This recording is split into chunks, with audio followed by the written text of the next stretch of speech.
I am very glad to welcome you to this video series. In this video, we shall be treating file backup, private browsing, and online security tips. Take you through the course is Dr. Ignatius Ogbaga. After watching this video, you will be able to explain what file backup is all about and why it is necessary. Then you will also be able to describe the various file backup media we have and their functions. Then discuss how often we should back up our data and the advantages of doing that. Then explain what private browsing is all about. Then you will also be able to discuss the methods of setting up private browsing mode in our various web browsers. That is not all. You should be able to equally explain the advantages and disadvantages of private browsing, including when to engage in it. And finally, you will now have the ability to describe the various online security threats and their corresponding security tips. What do we mean by file backup? Why are we backing up? Why is it necessary? Now, I want you to know that we back up data every day, both digitally and manually. Let me take manual backup, for instance. When somebody comes to your office and you issue him a document, you will always have a photocopy of it in your file. Why do you do that? You do that to enable you lay hand on that record if there is any need for it. We refer to backup as copying of physical or virtual files or databases to a secondary location for preservation in case of system failure or file corruption. Yes, your computer that is working today may stop working in the next minute or in the next hour. And if you don't have an alternative location where your records are stored, it means you have lost them. If you didn't lose them, it will take you time to recover them. For instance, if your hard disk gets crashed, how will you get those records back? Yes, you may still revive the hard disk, but in some cases, you may not recover all the documents that were there. Basically, we have two backup tools: the physical backup medium and the cloud backup platform. Talking about the physical backup medium, we're looking at a backup tool that we can see, feel, and touch, like your CD-ROM, your DVD-ROM, the USB thumb drives, external hard disk drives, your flash drives, your memory card, and so rest of them. These ones you can see, feel, and touch them. Use them to copy your data or information and save for reference purposes. But the cloud backup platform is on the internet. This is a software platform where you can create an account and dump your data on that particular space that have been created for you on the internet. And some of the applications that we use to do this or carry out these functions include the Dropbox, the Google Drive, the OneDrive, pCloud, MediaFire, Sync.com, Amazon Drives, iCloud, and so rest of them. All these platforms that I've mentioned, what you just need is to go there, log in, create accounts, and a storage allocation will be given to you depending on the access right you have. Some can give you as low as 5 gigabytes, some can give you 10 gigabytes, some can give you 1 terabyte. How often should one back up his data? Yes. Now, backing up your data is dependent on some reasons. If you are working in a company, there are company policies that guides data backup. Yes.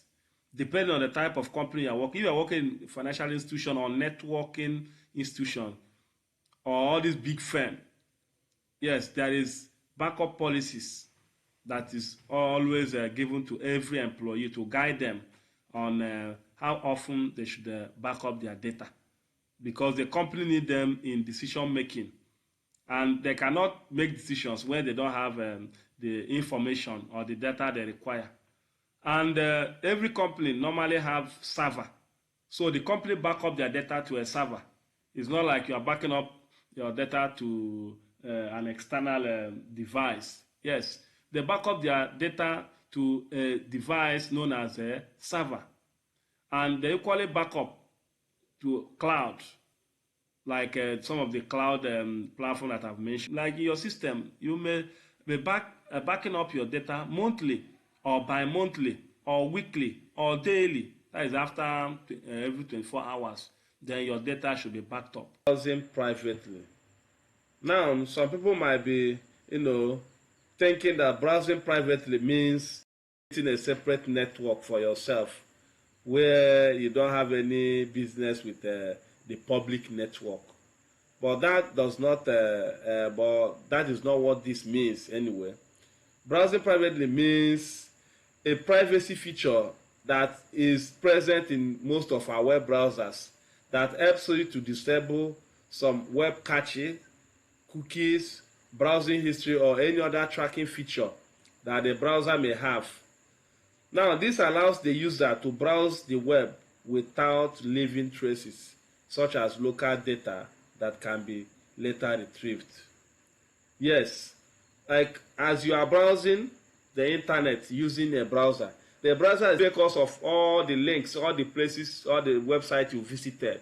It's keeping record of them in what we call the bookmarks or the cache or the cookies. That's why some websites, they will tell you to accept their cookies policy, meaning that as you are accessing their website, that they are taking records of whatever activity you are carrying out. Today we are talking about semantic web, where the website analyzes your activities and be able to come up with some recommendations of what you mostly do when you visit their website.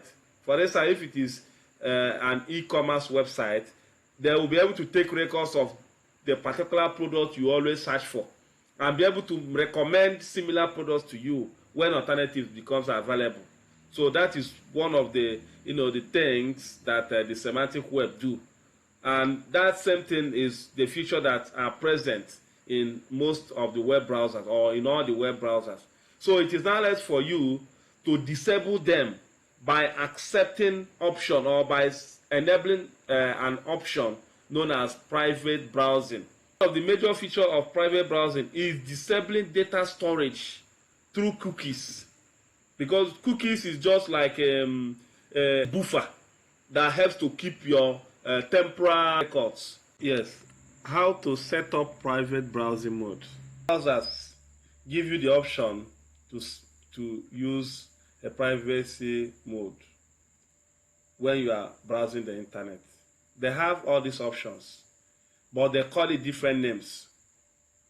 Now, what is left for you is for you to understand the name that your browser calls this mode.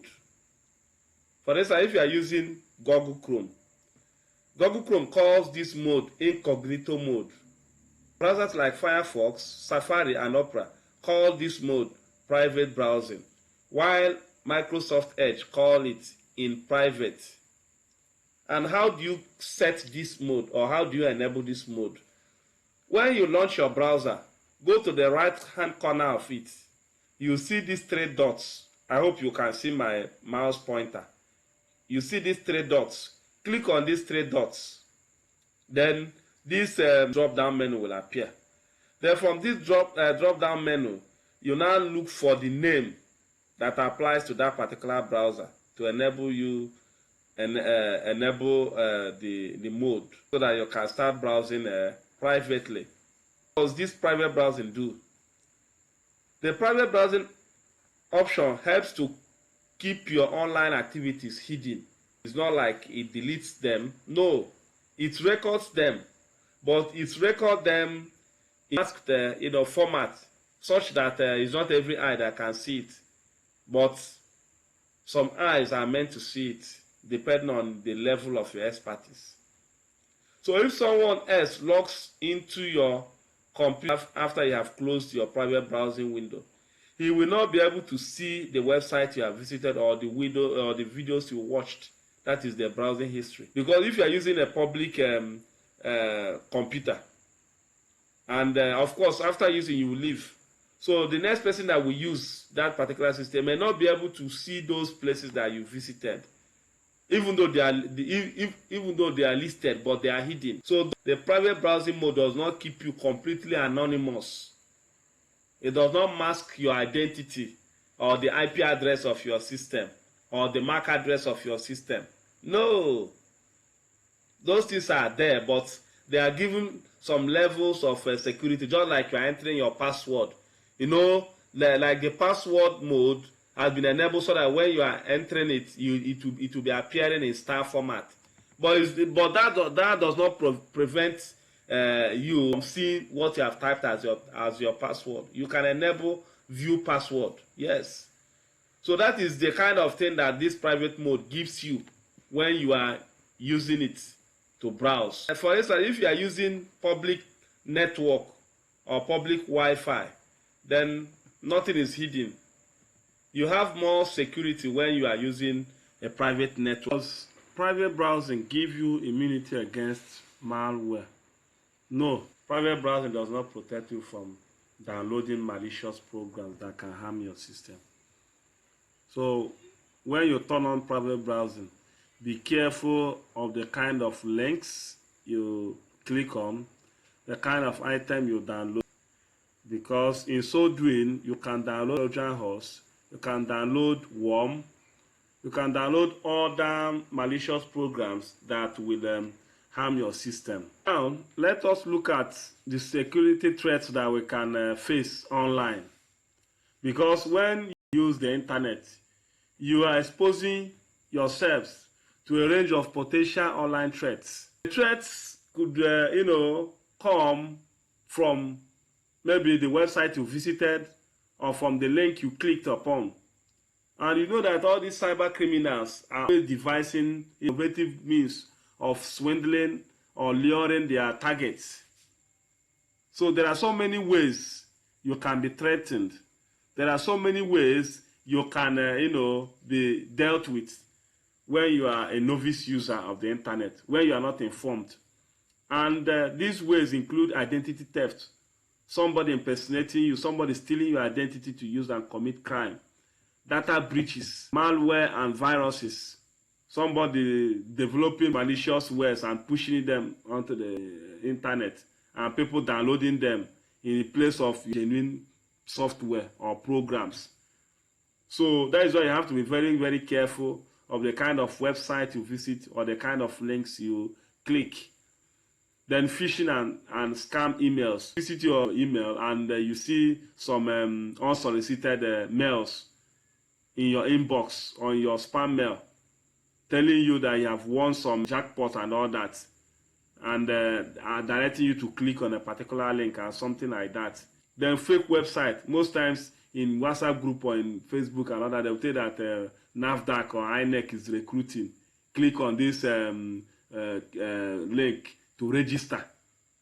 And you now click and you see something that looks like that same website. Those things are not correct websites. So whenever they send you a particular link to click on, look at the address. It is from the address that you'll be able to identify whether the link is genuine or not. For instance, they say www.hfj.inec.com. Then that HFJ is telling that it's not coming from INEC direct. That HFJ is just a way to redirect you so that whenever you click on that link, instead of going to inec.ng.com, you understand? I'm just using that as an instance. I don't know whether it is correct or not. But instead of going direct to inec.ng, it will go to what? HFG. Then another one is online scams. Yes. People can just post anything to you, telling you that you want this, you want that. You have to be very, very careful. All these unsolicited ads, which stand for advert, romance scam. You are browsing the internet and you see several pictures, all these unsolicited pictures appearing to you, displaying. So some can come as a result of the type of website you visited. You understand? So they are recommending, because from where you visited, they know that you used to like such thing. So they will be pushing them to you. So that's why you have to be very, very careful. Inappropriate contents and cyberbullying. You can be bullied in the internet. Somebody can make you feel less of yourself by the way they talk to you, by the way they chat at you, by the way they, send you messages, the kind of messages you receive. kind of threats. They send you, they tell you they can do this, but they can hijack your, your account and so many things, and force you to do so many things. Some essential tips, safety tips that we can, guide, that we can use to guide ourselves when we are on the internet. The first one is make sure your internet connection is secure. Don't use unsecured internet. That network can steal your personal information, your username and password, and use it to do whatever thing they want. Second one, choose strong password. Make sure that your password is long. The longer your password, the stronger it is. The more difficult it will be for hackers to, break into it. For instance, if you want to know how strong your password is, just go to the Google. Type, how strong is my password? And the next thing you can do is to enable multi-factor authentication where you can. Enable multi-factor authentication. That is when you want to log in. Enable more than one process of logging in. You can add OTP and password.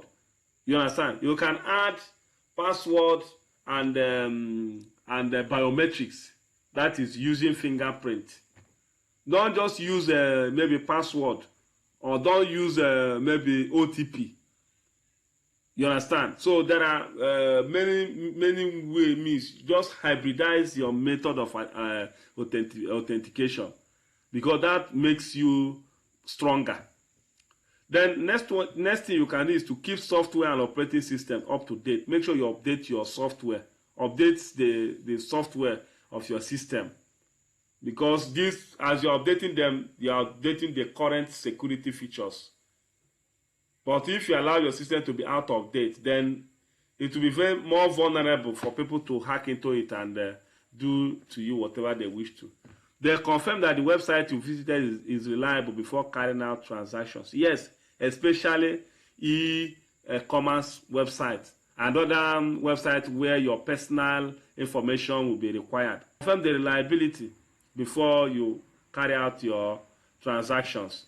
Then review your privacy settings and understand privacy policies. Yes, the privacy setting is very, very important.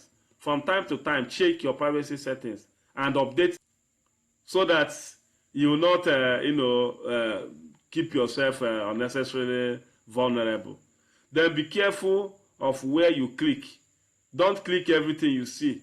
Don't click on anything you see. Be sure of what you are clicking on, because in so clicking you can download malware such as a worm, such as Trojan horse. Then make sure your devices are secure. Of course, make sure you have all this antivirus and Windows Defender up to date. Make sure that those defending software are there and they are up to date and they are working. Then back up your data regularly. Close unused accounts. Like some people, if you go to Facebook, they have more than 3 accounts. No, any account that you're not using, close them down, because the malicious people can actually use that particular account to, cause problem for you. Then be careful what you download. Don't download everything you see on the internet. Don't download everything.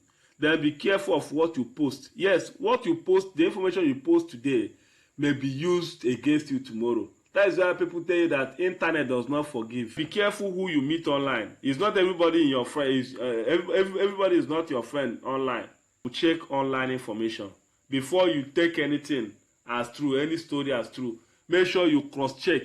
Check the reliability. Don't just forward anything you see online. Finally, use a good antivirus and keep it up to date. A quick recap of what we have done. Then I believe that by now you can comfortably explain what file backup is all about and why it is necessary. Then describe the various file backup media. Then describe how often we should back up our data and the advantages of doing that. Then explain what private browsing is all about. Discuss the method of setting up private browsing mode in our various web browsers.